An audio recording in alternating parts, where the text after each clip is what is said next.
Hi అందరికీ, ఈరోజు మనం డబుల్ కా మీఠా చేయబోతున్నాం. ఇందులోకి బ్రెడ్ తీసుకొని ఎడ్జెస్ కట్ చేసుకొని ఇలా చిన్నగా కట్ చేసి పెట్టుకోవాలి. ఇప్పుడు మనం బాండీ పెట్టుకొని నెయ్యి వేసుకొని బ్రెడ్ స్లైసెస్ని కొంచెం రోస్ట్ చేసుకోవాలి. మనం పాలు వేడి చేసుకొని పక్కకు పెట్టుకోవాలి.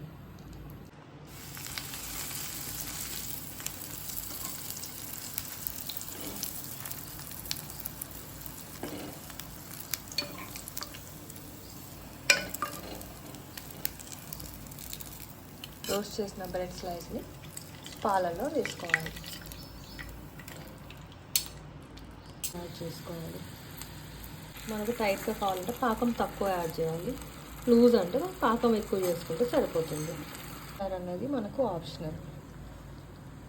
మనకు రెడీ అయింది. Please subscribe to our channel.